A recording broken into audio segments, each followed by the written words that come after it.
Okay, so let me begin by reminding you where we left off last time. We finished by giving the definition of the wonderful compactification of a reductive group with trivial center. And I'm going to recall this definition and then tell you some things about the structure of this object. And then we'll have some examples and also some non-examples of things which are compactifications of the group which are not wonderful. And then we'll see some other things. So for today, once again, G is reductive. In fact, we can say semi-simple with trivial center. So if you like, you can imagine for the rest of this talk that it is PGLN, and it's a group over the complex numbers once again. And G tilde is its simply connected cover.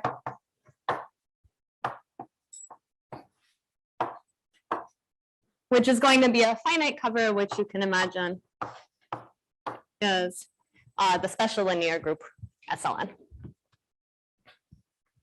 And what we did last time is we fixed V to be an irreducible regular representation of G tilde. And I defined regular to mean that the corresponding dominant weight in the dominant Weyl chamber doesn't lie on any of the walls. It lies in the interior of the Weyl chamber.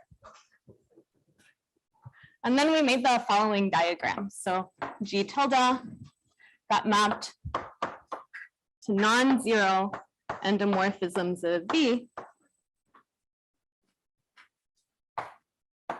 by the representation map.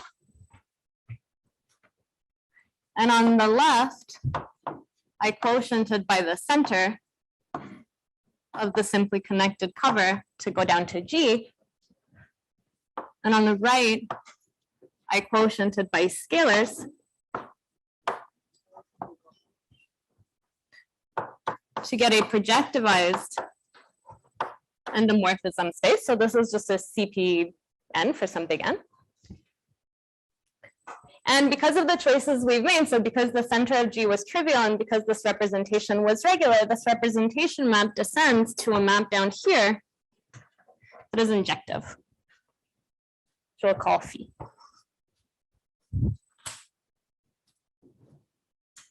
So checking out this map descends is an exercise on the problem sheet, for example. Okay, and then what we can take as the definition of the wonderful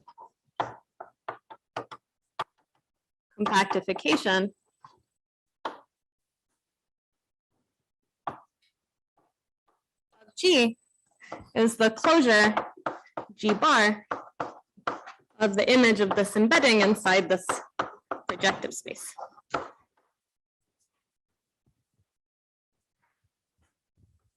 And once again, this closure, so let me say some properties which will be familiar from the properties familiar to you from the properties we stated yesterday for a more general definition of wonderful variety.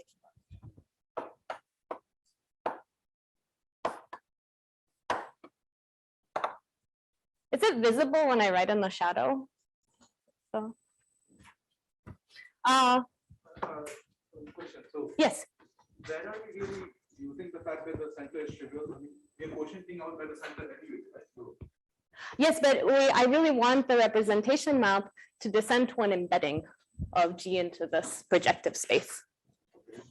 So it might descend to a map which is not an embedding, because when I map into the projective space, I lose all scalars, and by the Shor lemma, we know that central elements in G tilde act as scalars in this endomorphism space.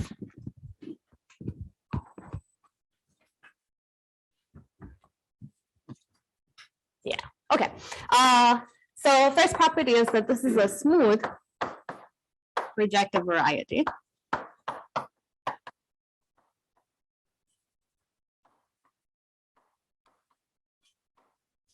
And it has an action of the group on both sides, which you can think of as being just the restriction of the action on this projectivized endomorphism space, where the group acts by precomposition and postcomposition with an endomorphism. And so in particular, if this is an action which extends the two-sided action of the group on itself by left and right multiplication. So this is the two-sided action of the group on itself that makes G what we called last time a symmetric space for G cross G.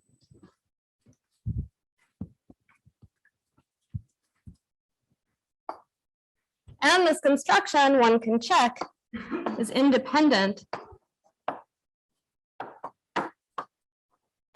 of the representation V that we chose. So all irreducible regular representations are going to produce the same compactification.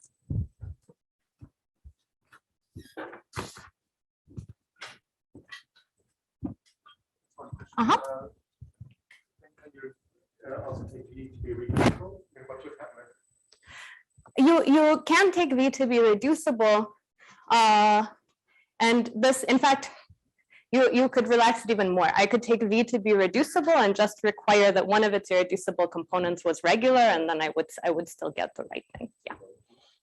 Yes. It's also easy to see or obvious that this is independent of the No. divisor? No. But I can't see why.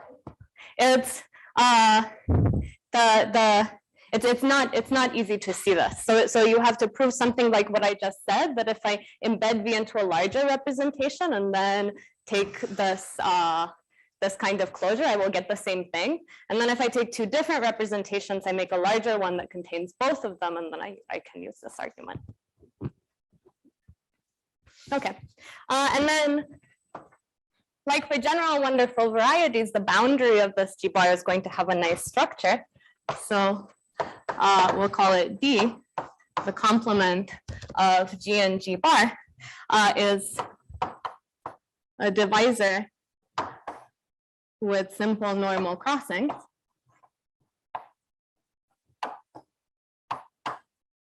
And I'll list its irreducible components as D1 through DL. And here L is the rank of G, so the dimension of a maximal torus.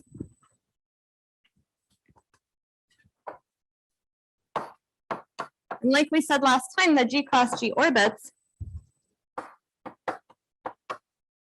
on D, which is stable under the two-sided action of the group, are in correspondence with subsets of these integers 1 through L. And I'll say it's strict subsets today. And we'll say that the orbit indexed by J is the intersection of the divisor components not indexed by J. So I'm changing. I just kind of flipped how I want to index these orbits for reasons that will become apparent in 30 seconds, because I want to give some concrete examples of what they look like. So to get the closure of a particular orbit indexed by J, I just intersect all the divisor components that are not in J. So let me say what kind of geometry these G cross G orbits have. So for any subset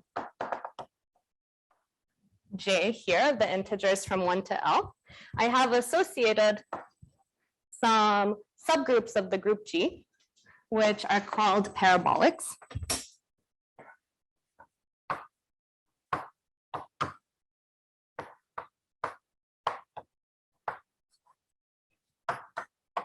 And they're denoted Pj and Pj minus, and I'll say in a second what they are.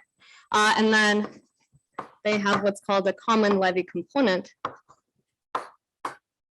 which is just their intersection. So if you've never seen these things before, or even if you have, probably the way that you think about them is the following way. So suppose that my group is SLN. And SLN looks like n by n matrices with determinant 1. And n by n matrices have some stuff on the diagonal and some stuff away from the diagonal.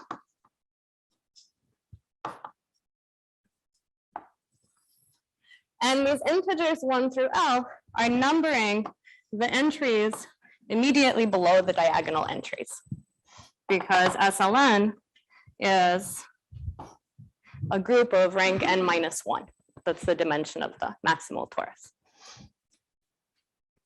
And now the way that I produce these parabolic subgroups on the Levy component is I say, okay, I have some subset of these integers, and I decide which kind of subdiagonal entries I want to have in my subset. And then I use this to make a block upper triangular matrix, where I include everything below the diagonal that is in J, and I'm complete to a square, like this. And this is what's called a parabolic. And what you can think in SLN is that this is the stabilizer of a flag in the standard representation. So in particular, if it's like a maximal flag, then there will be no subdiagonal entries, and this will just be a strictly upper triangular matrix. So this is going to be PJ.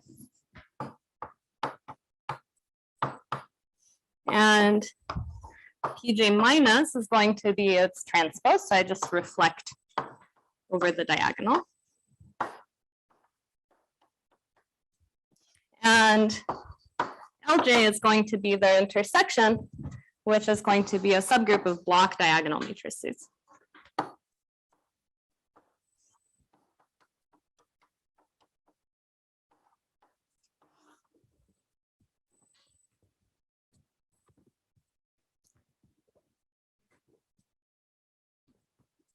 So you notice already that this LJ sort of, or at least the picture suggests that this LJ is also a reductive group, but now it has a kind of big center, because I can take any element that's like has constant diagonal entries in the first block and constant diagonal entries in the second block and constant diagonal entries in the third block, and it's going to commute with everything in this group.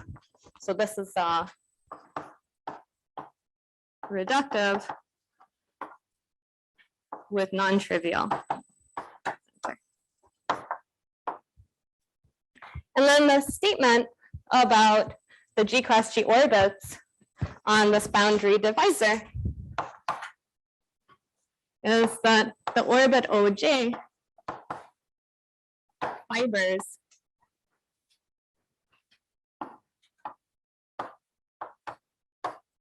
over this quotient G mod PJ cross G mod PJ minus. This is a product of partial flag varieties. They're just varieties that index, in the case of SLN, flags in the standard representation.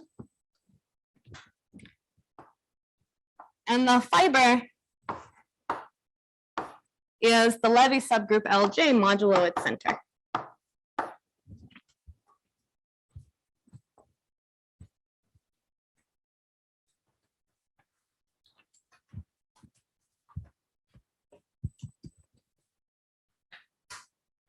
And now what you notice is that this was a reductive group with non-trivial center, but I quotiented the center out.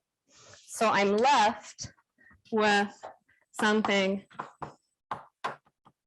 with trivial center, which means that this group itself has a wonderful compactification that I could construct in exactly the same way. And in fact, I can put bars everywhere in this diagram. So when I take the closure of the orbit OJ, it will fiber over this product of partial flag varieties, and the fiber will be the wonderful compactification of a group of smaller rank.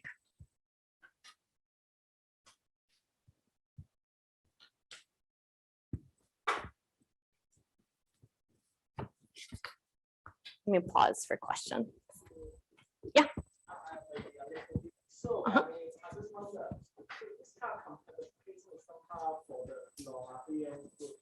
So if the group is RBN, then what we have to compactify. Yeah, so if the group is a torus, so a reductive abelian group is a torus, but in that case, such a compactification doesn't exist because the kind of properties that we want these wonderful compactifications to have are essentially the ones that I wrote down here, but this property can't take place if all of these divisor intersections are non-empty. So is this we need to the J need to be the full subset only or just some subset of the in that case?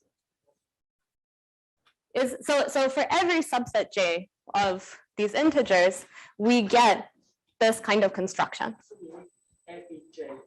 Yes, for every J, there will be one of these. For every J, there will be an orbit, and it will be, so it's so implicit in the statement is that this orbit is non-empty. And we will have this intersection of divisor components, which we'll be able to characterize sort of geometrically in this way as a fibration over this product of projective varieties. No more questions. Very short. Uh-huh. Get the 2 arrows there, like- What are the 2 arrows? like the inclusion. Yeah, so this is a fibration. This, I didn't say how to produce this map. I'm only telling you what does this variety look like, and it looks like a fibration over this product of projective varieties. And that if I don't put bars, then the fiber is going to look like a group. Is this a principal one? Does that group act on the object? It does when I don't put bars. Yes. But then when you make the closure, Yes, when I put the closure, then I lose the group action. You still have a projection. Yes, I still have a projection.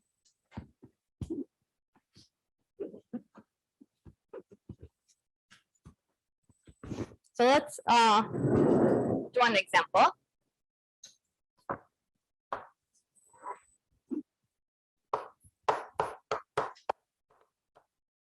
When J is the empty set, and then according to my correspondence, I'm intersecting all the divisor components. So OJ is the intersection of all the DJs. And this parabolic data is going to give me, well, now my parabolic subgroup is not going to have anything below the diagonal because there are no entries contained in my subset. So PJ is going to look like in SLN, just the subgroup of upper triangular matrices, which we saw yesterday and which we usually call B for Borel subgroup. PJ minus is going to be the subgroup of lower triangular matrices, which we denote by B minus. And the levy is going to be their intersection, but now their intersection is just diagonal things. So in particular, you notice that this levy is now abelian. So when I quotient by its center, I'm just going to get a point. So in this case, this orbit is going to be isomorphic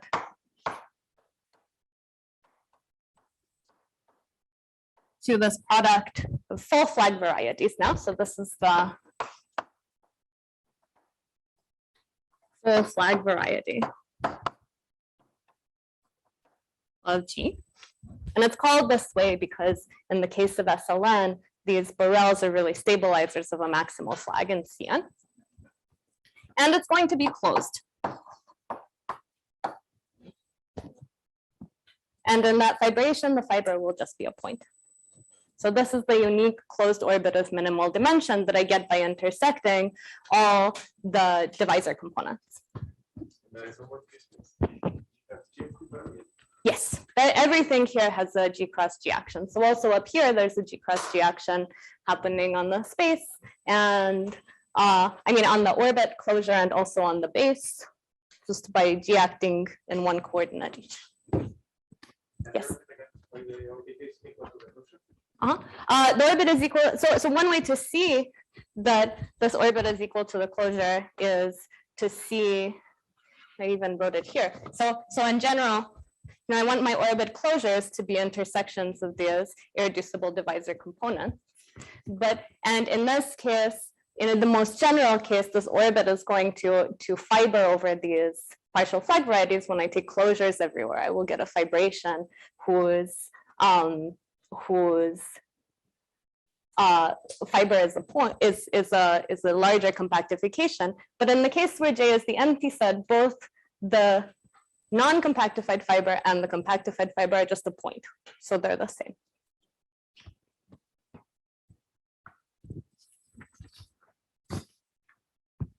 Any more questions?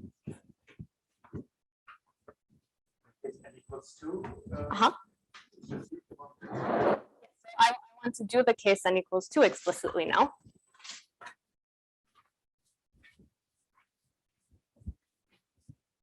And we'll see that in the case of PGL2, all of these properties that we've written down will be kind of explicitly apparent. So example,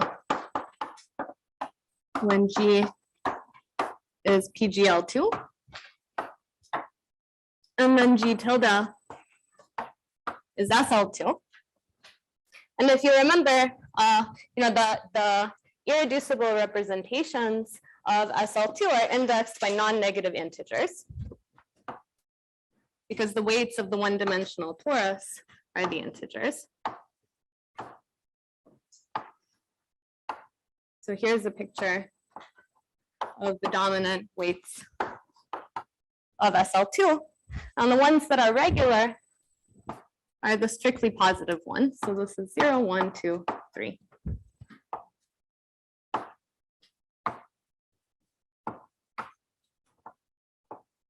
So I can pick any non-trivial representation, and I will pick the simplest one corresponding to 1, which is the standard representation.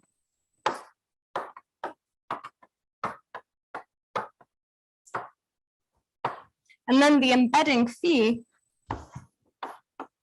of G into the space of projectivized 2x2 matrices is just going to be the usual embedding that produces PGL2 as projectivized 2x2 matrices whose determinant doesn't vanish.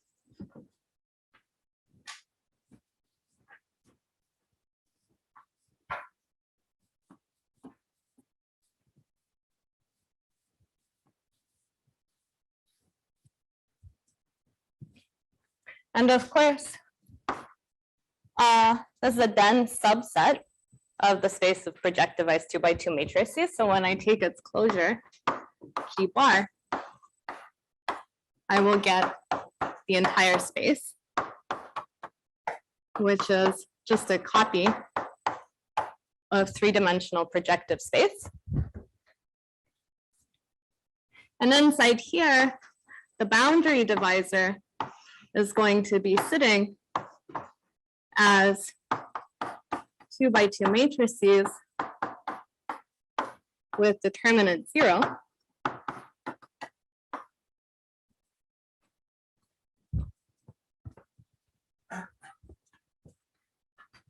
And if you compute a little bit, you can show that this is a product of two copies of CP1 by something that's called the Segre embedding. And CP1 is the flag variety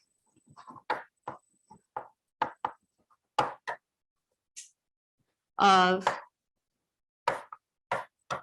PGL2, because it's what I get when I take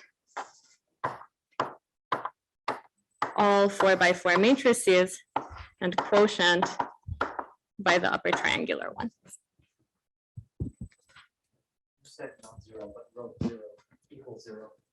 So here I want to equal 0, and here I want to not equal 0, but probably you can't see over here. Yes, this is the divisor. So here we see that the boundary divisor of the compactification just has one irreducible component, which is this product of two P1s. and it's acted on sort of in a transitive way by left and right multiplication by other 2x2 matrices.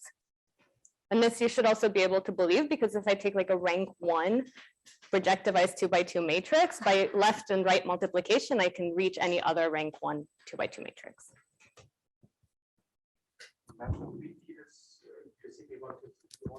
The map, I think probably if I say it, I will say it wrong, but it's something like this. I map this guy to like a C BD or some permutation of it. I think this is right. Yeah.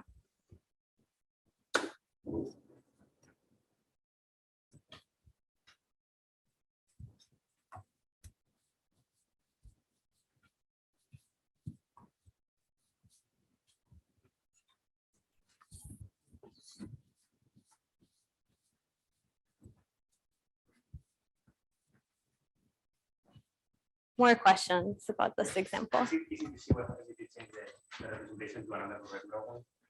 Oh, you could try to do like the adjoint representation, for example, which is the next one up, but it will just become a bit more complicated to write down, because then you'll be in like projectivized 3x3 matrices, and you will have to write out some equations. But when you write the equations, you'll see that you get the same thing. It will just be like more difficult to make the identification. But the isomorphism is going to be canonical, or The isomorphism between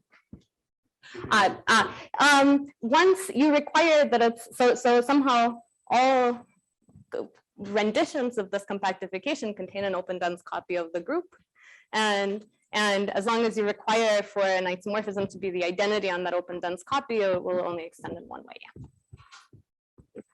Okay, so non-example, when G is PGLN and N is at least 3, then the example of PGL2 doesn't generalize, in the sense that the standard representation of SLN is not regular. So I cannot use it into this construction. And if you think of the example of SL3, for example, and the Weil chambers look something like this, and the dominant cone is over here, in the case of SL3, the standard representation is one of the generating representations of the walls. So all this to say that in this case, a PGLN bar is not just an n squared minus 1 dimensional projective space. It's some more complicated variety. Now, of course, you can say this is a compactification of PGLN, right? I can always make this embedding, and it will be an embedding, and then I can take the closure, and it will be the entire space. It just doesn't have the wonderful properties. For example, in here, the boundary of the invertible matrices are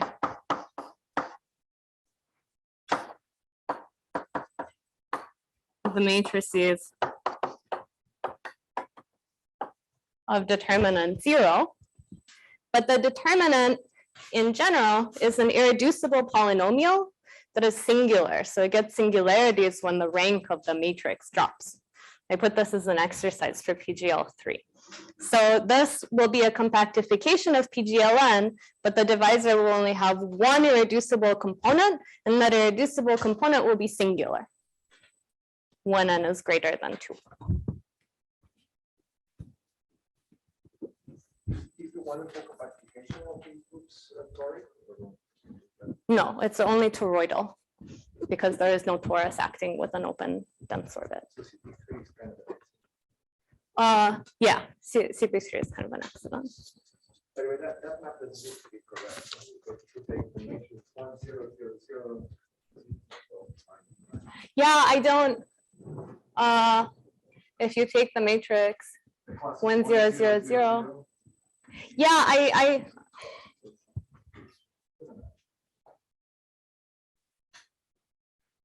we have. I'm gonna erase this.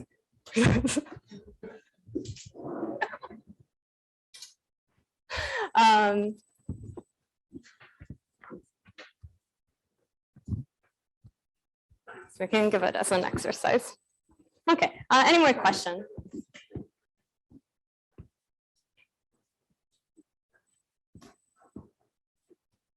I think we might need to multiply something, but I don't, yeah.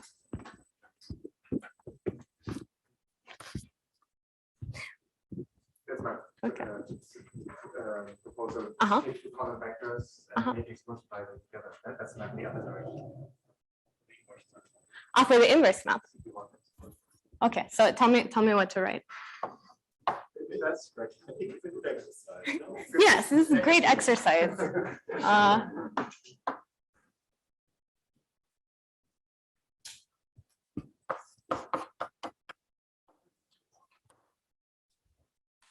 Okay.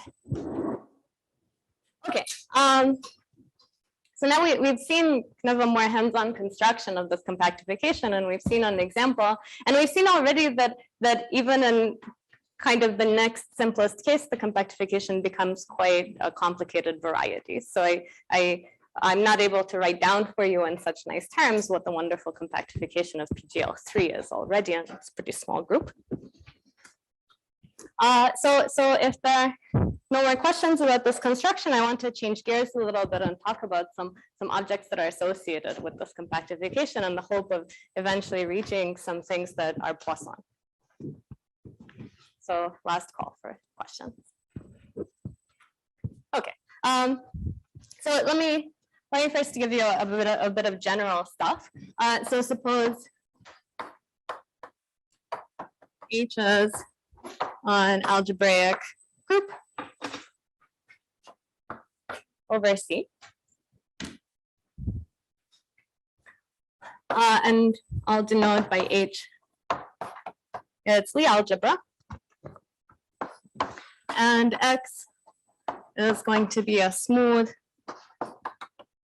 H variety, so a smooth algebraic variety with an H action, which if you want, you can think of as, I mean, for everything that I'm going to say now, you can think that X is just a complex manifold, and this is a complex Lie group acting on it.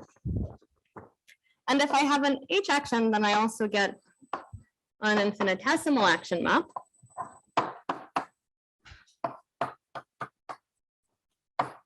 To the tangent bundle of X, which I think I'll call rho. And if you like sheaves, you can think that this is actually a morphism of sheaves.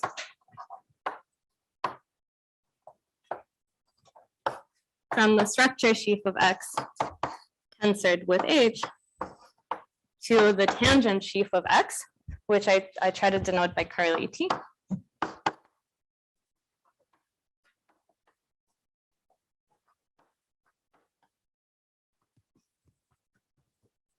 And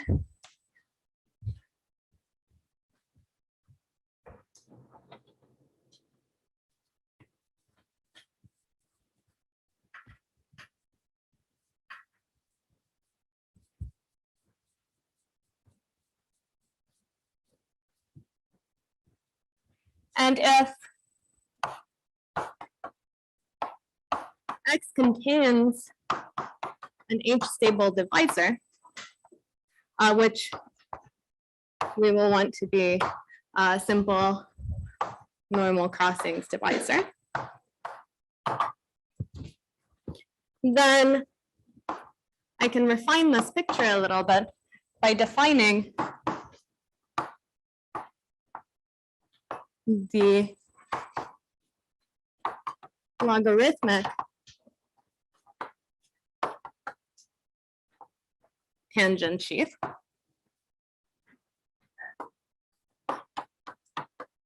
with respect to this pair to be the subsheaf of the tangent sheaf whose sections are tangent to D.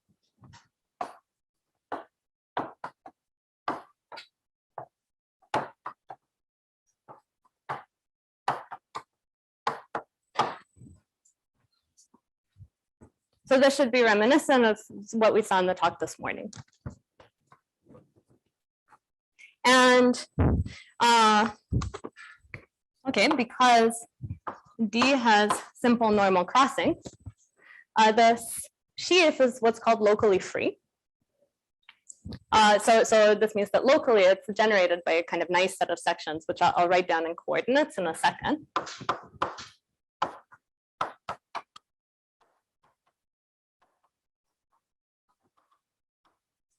And this means that it's the sheaf of sections of an associated vector bundle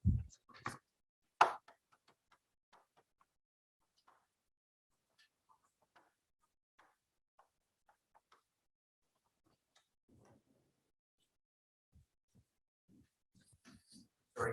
Uh-huh. By the H is stable, you mean for sure? Yes, I'm not going to use it in this definition, but I don't want to have to add more data later. It's the sheaf of sections of a vector bundle T, I'll call it X comma D, called the logarithmic tangent bundle.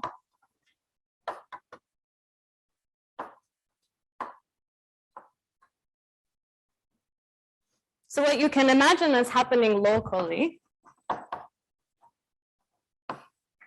in this picture is that if I have local coordinates x1 through xn on my space X, then, and the divisor is cut out, oops, by the product of the first case, then the sections of the log tangent bundle are generated locally by vector fields of the form x1 partial 1 through xk partial k, and then partial k plus 1 all the way to partial n.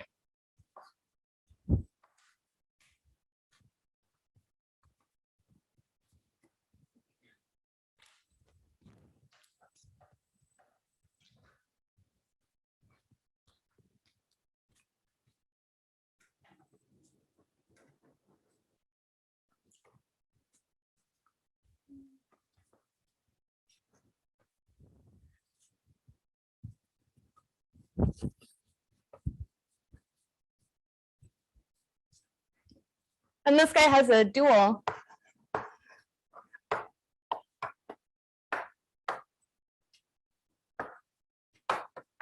T star xd, which is the log cotangent bundle.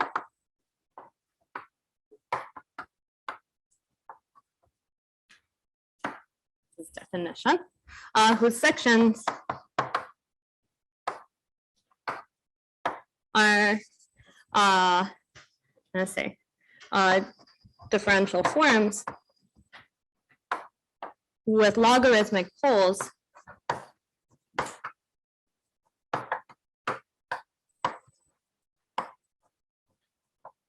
at most logarithmic poles along D. So if we keep the same coordinates, then locally this is going to be generated by forms of the form dx1 over x1 all the way to dxk over xk,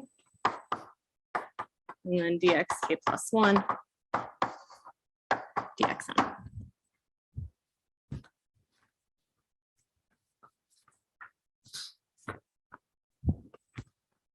Okay.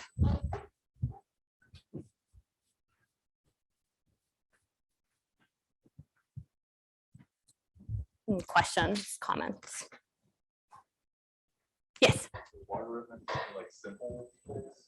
Logarithmic means logarithmic means more than simple. It means it's something that looks like the derivative of the log. I see. Yeah. So it's really dxi over xi. Okay, and now the observation is that because the group H stabilizes the divisor D, the action map from this, or the sort of infinitesimal action map to the tangent sheaf factors through this inclusion. So through a morphism of sheaves to the logarithmic tangent sheaf of X. And this induces a map of vector bundles from X cross H to this log tangent sheaf, log tangent bundle.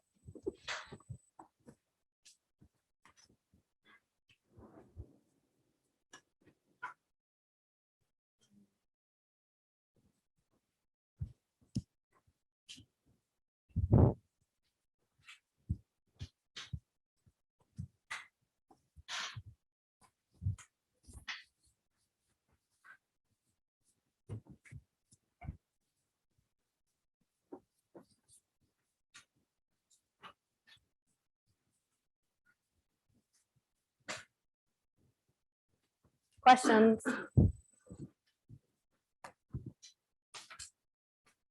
Okay, so let's see how this specializes to our setting. So in particular, we can take H to be the product G cross G, and we can take X to be the wonderful compactification of G, which we were considering before. And we can take D to be its boundary divisor. And then maybe I'm going to give this map a name.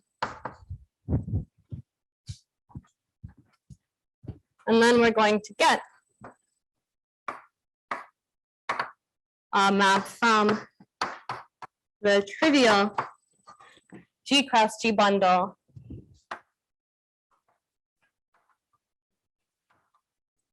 on the wonderful compactification to the logarithmic tangent bundle of G bar.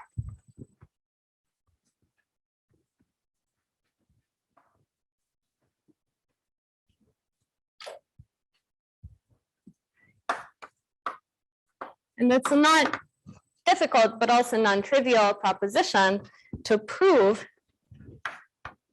that this map is surjective and to characterize its kernel. So I don't really know who to attribute this to, but in general, varieties for which this map rho D is surjective in the literature are sometimes called log homogeneous varieties. And they, I think, were invented by Michel Brion in a much more general setting than what we're going to talk about. Okay, so part one of the proposition says that this vector bundle map is surjective, and part two of the proposition characterizes its kernel in the following way. So whenever I take a point A in G bar, I'm going to let O be its orbit under the group action. And then the stabilizer of A in G cross G is going to act on the normal space to O at A. So this is the tangent space at A to G bar mod the tangent space to O. And the statement, let me not say that. The statement is that the kernel of this map of vector bundles at the point A is the Lie algebra of the kernel of this action.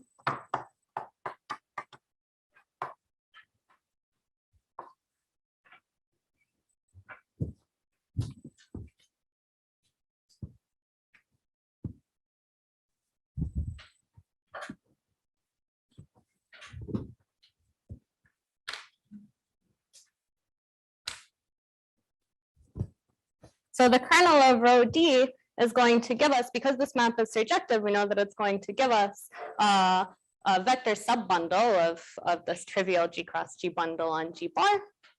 And this vector subbundle will actually be a subbundle of subalgebras, which I'm going to try to characterize more explicitly for you.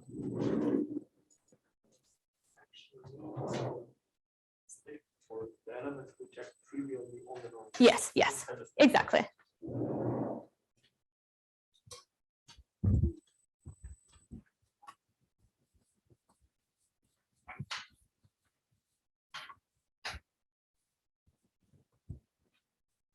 So let's, yeah. Why is that orbit everything?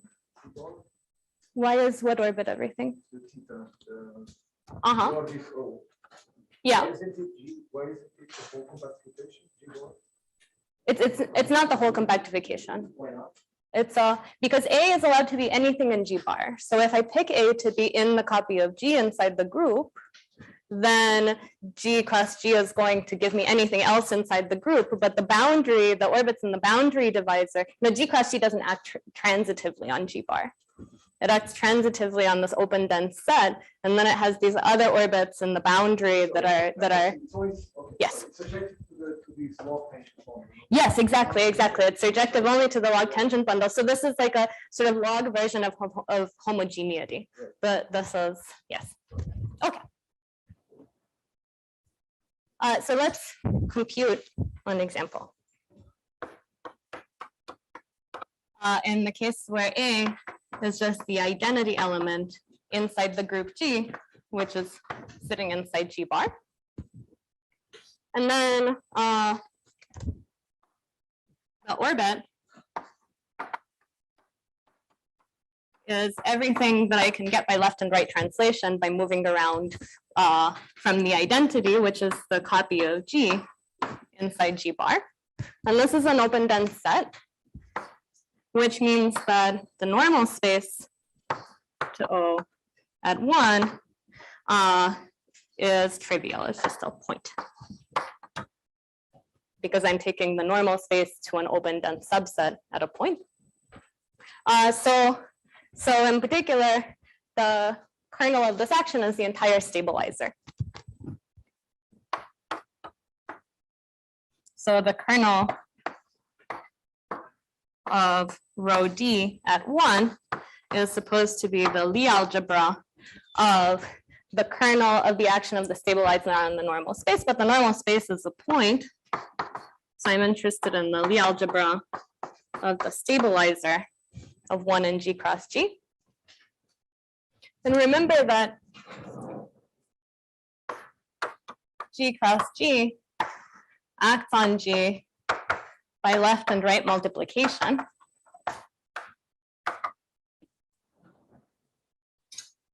So the elements that act trivially on 1 are just the diagonal elements. So this should be the Lie algebra of the diagonal copy of the group sitting inside G cross G, which is going to be diagonal pairs in Lie algebra cross Lie algebra, which will denote by Lie algebra Lord index delta.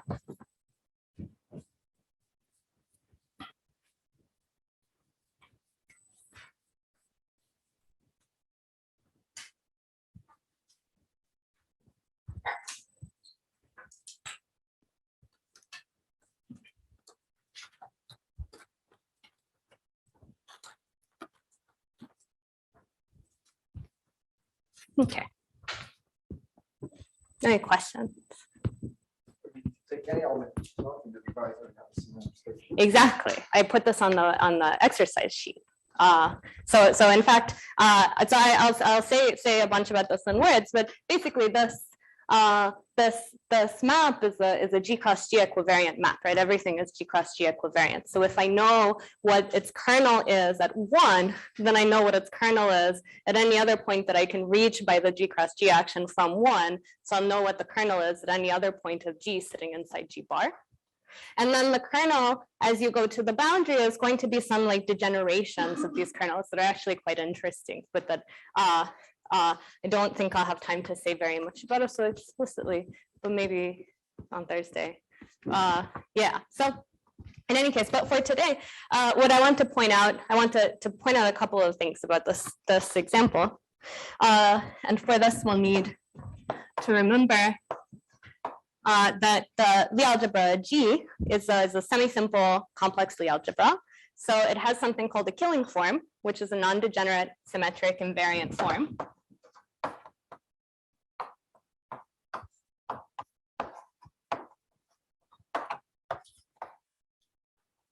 So this is non-degenerate symmetric invariant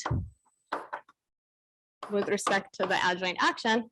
And all it does is it takes a pair of two Lie algebra elements and spits out the trace of the composition of add x with add y. And I can use this to produce a non-degenerate symmetric invariant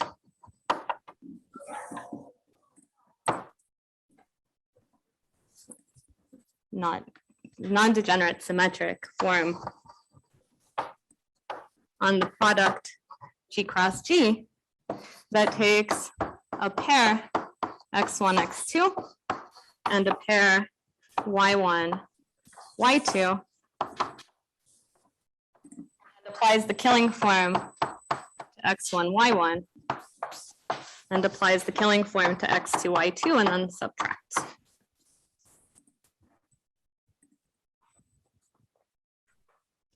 And what you notice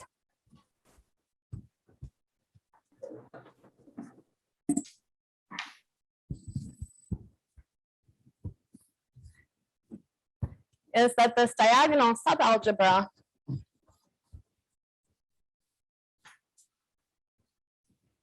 that we produced is the kernel of rho D at the identity. So this I also want to write invariant.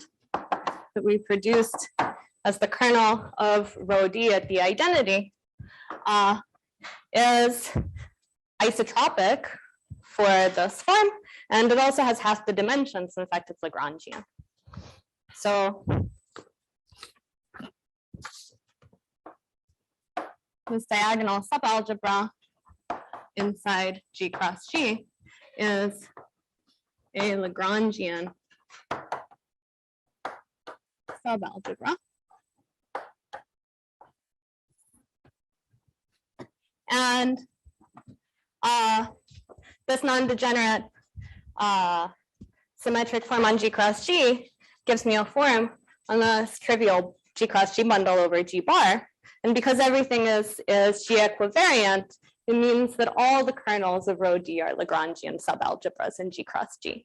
So in fact, this kernel of rho D sitting inside this G cross G bundle over G bar is a Lagrangian subbundle.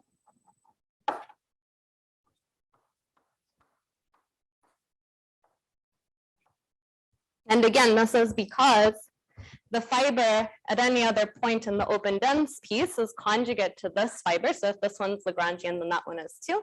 And then the condition of being Lagrangian is closed. So when I go to the boundary of G bar, I'm still Lagrangian. Okay, so this is the Lagrangian subbundle. And now we're going to do the following trick from linear algebra. So recall that if I have a Lagrangian subspace of some space with an inner product, then I have a way to identify the dual of W with the quotient of V mod W. And that's also true for vector bundles.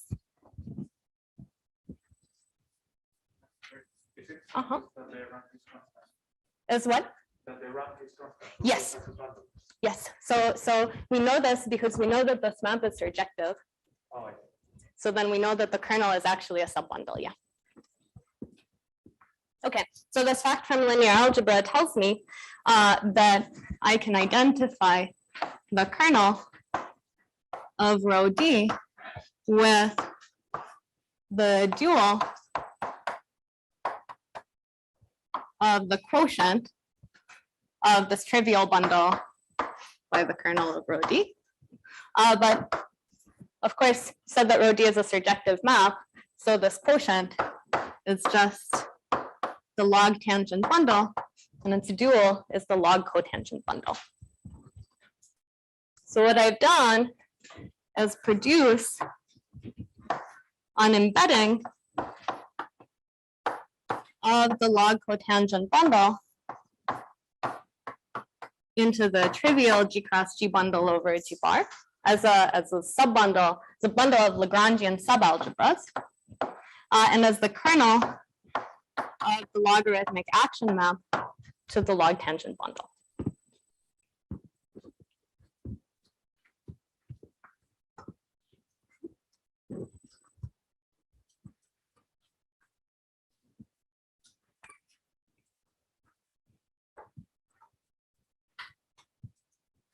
And if we want to understand more explicitly what this map is, we can make some identifications. So these are all bundles over G bar, but I can just restrict them to G and consider them as bundles over G. And when I do that, if I restrict the log cotangent bundle to G, then I'm just going to get the usual cotangent bundle of the group G,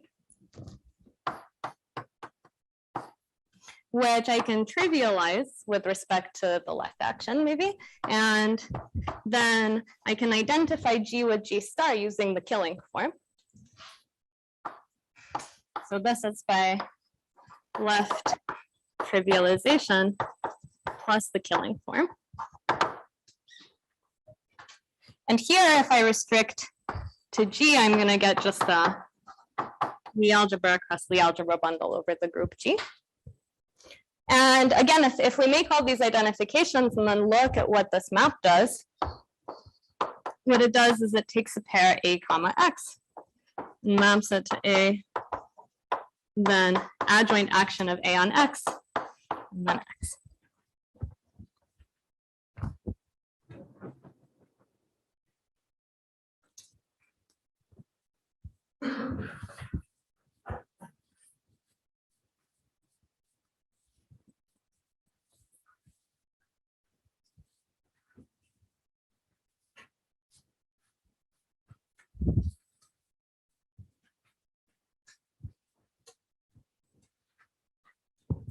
Let me pause to see if there are any questions.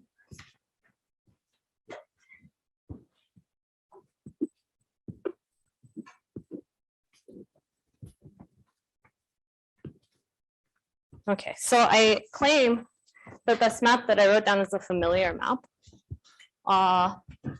So here's a remark. Remark says that,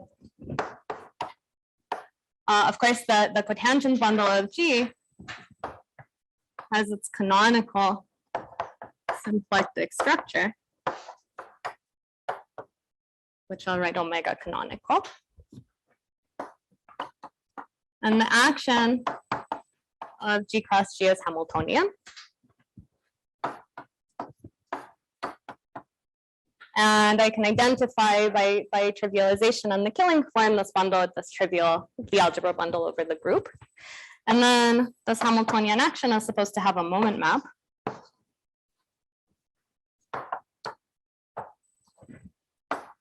That goes to G star cross G star, which I can also identify with G cross G.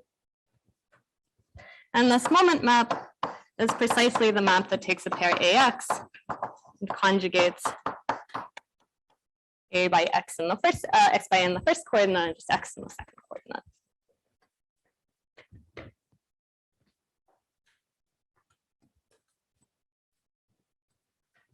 This is just an observation. And then I put on the problem set as an exercise that in this case, but in fact, in the more general case where X is just an arbitrary smooth variety with a simple normal crossings divisor, this canonical symplectic form on the cotangent bundle extends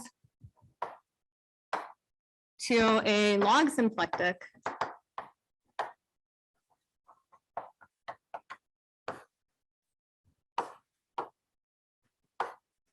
to form on the log cotangent bundle of G bar with respect to D. So this maybe appeared briefly in Enrique's course yesterday morning, and I also put this as an exercise on the problem sheet, and the construction is very similar to the way that we usually construct this canonical symplectic structure. Okay, so yes. Would this work if you replace, instead of taking surfaces with normal intersection, you take a different feature that, where you don't have this normal intersection, and you try to use the ideas that Camille was expressing this? I think that you can. So there's. You can relax. Replacing this log bundle by a synthetic algebra. I don't know if in that generality you can definitely relax from a simple normal crossings divisor to like a free divisor. So you can say whenever this is actually a vector bundle, then you can play exactly the same game. But I don't know. But there are other experts here, so maybe someone else knows the answer to this question.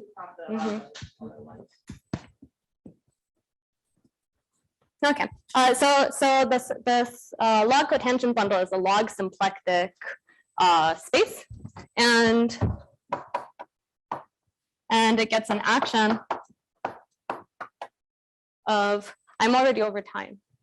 Oh no. It gets an action of G cross G, which is still Hamiltonian action, and this action has a moment map.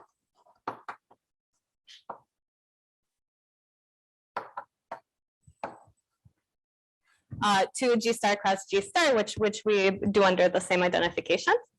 And this moment map is, in fact, given very explicitly by this picture because it's just projection onto the fibers of G bar cross G, because it's extending the moment map of the usual cotangent bundle, which is just, which is what we use in order to make this embedding restricted to the usual cotangent bundle. So mu bar is projection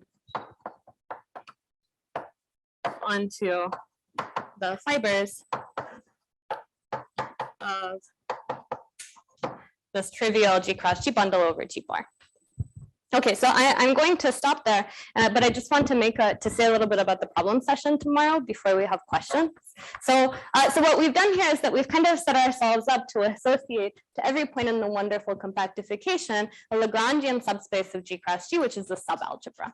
And this is a kind of remarkable thing because these Lagrangian subalgebras have a very subtle connection to Poisson homogeneous spaces, which I hope to explain on Thursday. Tomorrow there's a problem session, and I made an exercise sheet, and which problems on the exercise sheet appeal to you sort of depends on your background. So I tried to put a variety of problems, and you shouldn't feel obligated to do all of them. But if you like, you should. And the exercise session is supposed to be run by Liu from Bonn, who unfortunately can't be here because not currently in possession of a passport. So instead, he will run the problem session over Zoom, and then we discussed a little bit how to make the problem session most useful to you if someone is speaking over Zoom.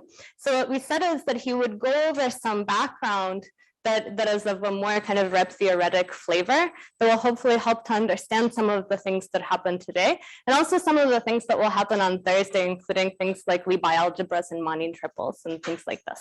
So if you would like kind of a refresher on this material to make Thursday kind of more palatable, then the problem session is good to go to. And Martin, where's Martin, who is over there, has agreed to come to the problem session and kind of facilitate your interaction with Liu over Zoom. So yeah, thank you.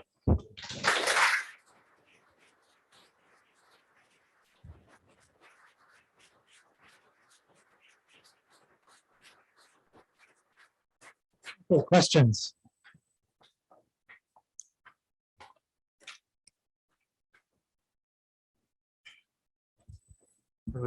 Go ahead. I was wondering whether there is also some emission geometry going on in this wonderful compactification coming from the non-valid symmetric form. Like what sort of thing are you thinking of? Doesn't it induce a symmetric form on the tangents to the wonderful to G, at least in these log tangent forms? Does it induce a symmetric form? I don't think so, but I've never asked myself this question, so maybe I'm not thinking about it the right way.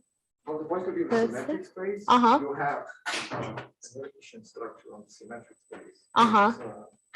These group G. Yeah, You could ask if that also extends to the compactification. I feel like the answer to that is probably complicated. Like it must degenerate somehow on the boundary of the compactification. But I don't know of like a description for how. It could extend in these log tangent forms somehow. Uh-huh. Yeah, this is very possible. This is very. I don't know. I'll think about it though. If you like the geometry and all. Yeah. Any other questions? Eckert, go ahead. Over C, this exact sequence has natural splitting. Uh-huh. Okay, my left and right order. Yes. Does that splitting extend? I don't think so. No. Any questions from students? Would be welcome. Does the sequence define a current algebraic structure? I mean,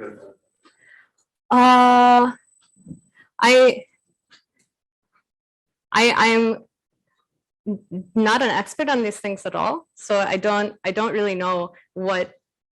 If you ask me to write down the definition of a current algebra on the board right now, I don't think that I would do it correctly. But certainly, so maybe someone else who. It looks like a log.